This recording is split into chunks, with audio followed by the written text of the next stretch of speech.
know, the thing is that one is not a professional protester. You know, if you raise your voice at every single time, then after a while people stop taking you seriously. You let it fester for a while, at least I have. I have tried to understand what is exactly happening. So then, when Shyam Benegal said, give Gajendra Chauhan a chance, I took into account what other people said, weighed those things, and then I still felt that I must come forward. That is an individual's choice, I think. You can't say, why did you not come forward earlier? People say these things very easily. Do you think that a new society should be dissolved, which has been appointed? I think yes, the society should be dissolved, and people who understand cinema, people who have a vision about cinema, people who understand the importance of freedom of speech, people who understand the importance of liberalism, these are the people who should constitute the society. Also people that the rest of society, the rest of the country, and in fact the rest of the world can look up to, can say, okay, this is a premier institution, it deserves a society of, very, very, very respected individuals. Would you like to ask your colleagues who are associated with the film and television industry to come forward and stand by the side of... It's not my place to ask anybody. It's their own decision and their own conscience. Thank you very much. Come forward. হ্যাঁ, প্রশ্ন করুন।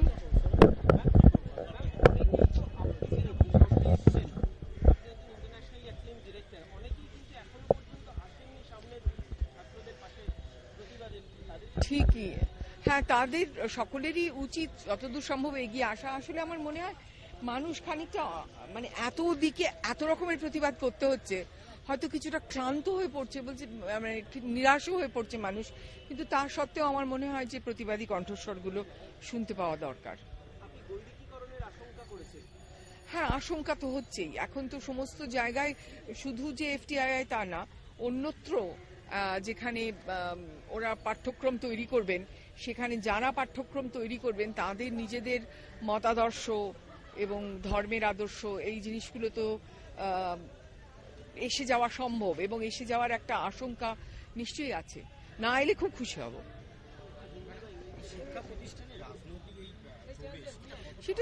সেটা তো সবসময়ই হয়, সমস্তক্ষণ সবসময় হচ্ছে।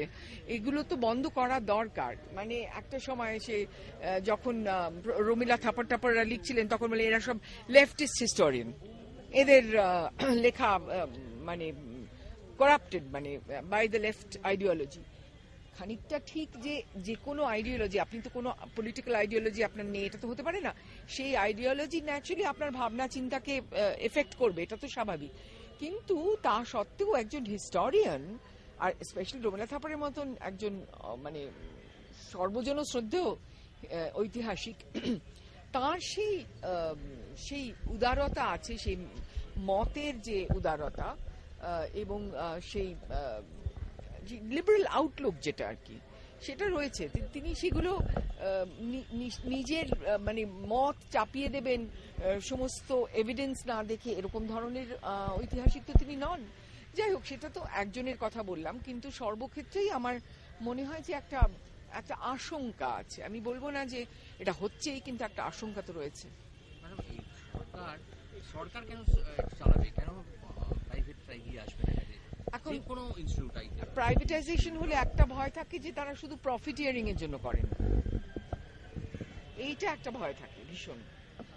সরকার করলে এক ধরনের ভয়, প্রাইভেট হলে আরেক ধরনের ভয়, এইগুলো তো থাকি। আসলে যারা করছেন তাদের সিনেমাকে ভীষণ ভালোবাসতে হবে, তারা সিনেমা সম্বন্ধে জানতে হবে, সেটা সম্বন্ধে তাদের মানে সমস্ত সিনেমার ইতিহাস, আন্তর্জাতিক সিনেমার ইতিহাস, এই সমস্ত কিছু সম্বন্ধে ওয়াকিবহাল না হলে মুশকিল।